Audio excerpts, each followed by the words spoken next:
આપણે જે વીજળી રોજ વાપરીએ છીએ એ આવે છે ક્યાંથી? મોટા મોટા પાવર પ્લાન્ટ્સના જનરેટરોમાંથી, બરાબર? પણ ક્યારેય વિચાર્યું છે કે આ મહાકાય મશીનોને 24 કલાક 7 દિવસ વગર અટકે ચાલુ રાખવા પાછળ કેવું એન્જિનિયરિંગ કામ કરતું હશે? આજે આપણે એક એવી જ ટેકનોલોજી વિશે વાત કરીશું જે દેખાતી નથી પણ ખૂબ જ ક્રાંતિકારી છે. ચાલો આ સ્લાઇડ્સ દ્વારા એની દુનિયામાં ડોકિયો કરીએ. તો વિચારો, એક પાવર પ્લાન્ટના એન્જિનિયર માટે સૌથી મોટી ચિંતા શું હોઈ શકે? એવી કઈ વસ્તુ છે જે જનરેટરને બંધ પાડી શકે અને લાખોનું નુકસાન કરાવી શકે? જવાબ એકદમ સીધો છે. ઘર્ષણ અને એનાથી થતો સતત ઘસારો આ સમસ્યાનું મૂળ છે. જૂની સિસ્ટમમાં વપરાતા 2 ભાગ, કાર્બન બ્રશ અને સ્લિપ રિંગ્સ, આ બંને વીજળી પહોંચાડવા માટે સતત એકબીજા સાથે ઘસાયા કરે છે.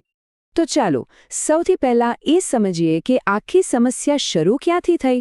આ જૂની સિસ્ટમમાં એવી તે શું ખામી હતી કે આપણે એક નવા જ ઉકેલની શોધ કરવી પડી? જુઓ, જૂના જમાનાના જનરેટરમાં ફરતા ભાગ એટલે રોટર સુધી વીજળી પહોંચાડવા માટે કાર્બન બ્રશનો ઉપયોગ થતો હતો.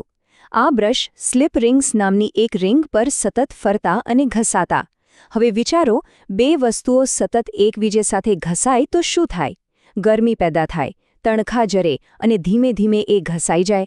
આના કારણે વારંવાર સમારકામ કરવું પડતું અને જનરેટર બંધ થવાનું જોખમ હંમેશા રહેતો.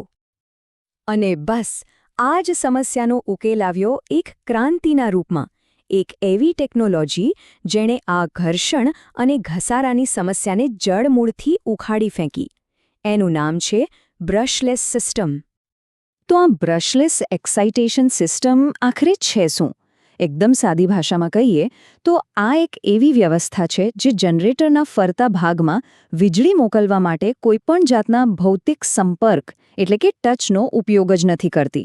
મતલબ કે નો બ્રશ, નો સ્લિપ રિંગ્સ, અને એટલે જ ઘર્ષણ અને ઘસારાની સમસ્યા જ ખતમ. હવે આવે છે સૌથી મજેદાર ભાગ.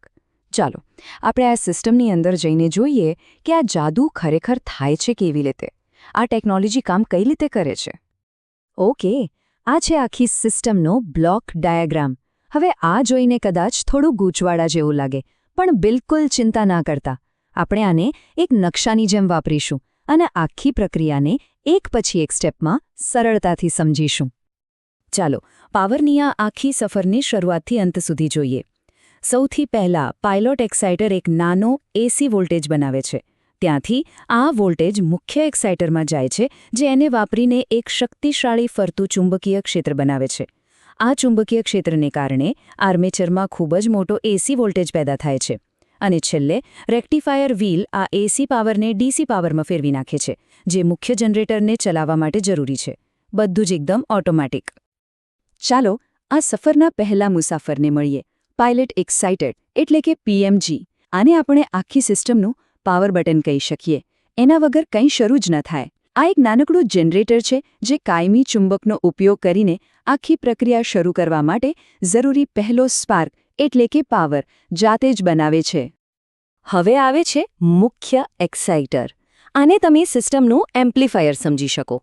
એનું કામ છે પીએમજીમાંથી આવતા નાના પાવરને લેવાનું અને એને અનેક ગણો મોટો અને શક્તિશાળી બનાવી દેવાનું.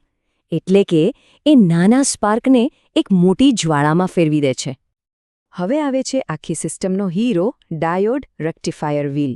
આ કોઈ સામાન્ય વ્હીલ નથી. આ મુખ્ય શાફ્ટ પર જ લાગેલું હોય છે અને જનરેટરની સાથે જ ફરે છે. એનું કામ બહુ જ મહત્વનું છે.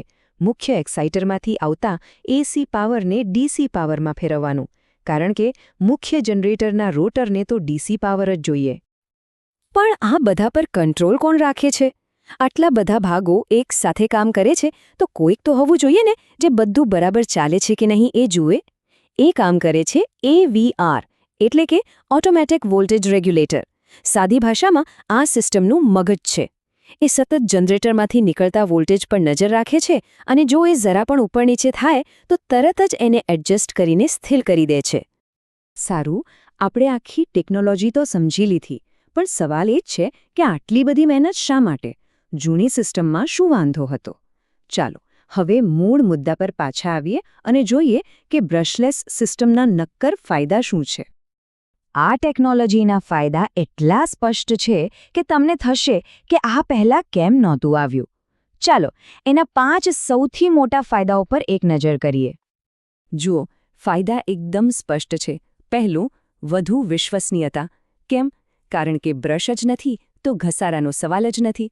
બીજું, જાળવણીનો ખર્ચ લગભગ શૂન્ય. કોઈ બ્રશ બદલવાના નહીં, કોઈ સ્લિપ રિંગ સાફ કરવાની નહીં. ત્રીજું, આ system high speed turbo generator માટે પરફેક્ટ છે. ચોથું, પીએમજીને કારણે તે સ્વનિર્ભર છે. તેને ચાલુ થવા બહારથી પાવરની જરૂર નથી. અને પાંચમું, તેનો રિસ્પોન્સ ટાઈમ એટલો ફાસ્ટ છે કે સિસ્ટમ વધુ સ્થિર રહે છે. અને જુઓ, આ એક વાક્ય આખી વાતનો સાર કહી દે છે. જાળવણી અને ઘસારાનો મુખ્ય સ્ત્રોત દૂર થાય છે. આનો સીધો અર્થ શું થયો? વધુ વિશ્વસનીયતા અને ઓપરેટિંગ ખર્ચમાં મોટો ઘટાડો. આ જ તો દરેક પાવર પ્લાન્ટને જોઈએ. આ આપણને વિચારવા માટે મજબૂર કરે છે, નહીં? બ્રશલેસ એક્સાઇટેશન સિસ્ટમની જેમ જ આપણી આસપાસ એવી બીજી કેટલી અદૃશ્ય એન્જિનિયરિંગ અજાયબીઓ છે જે ચૂપચાપ આપણું જીવન સરળ બનાવી રહી છે અને આપણને કદાચ તેની ખબર પણ નથી. જરા વિચારવા જેવો સવાલ છે, ખરું ને?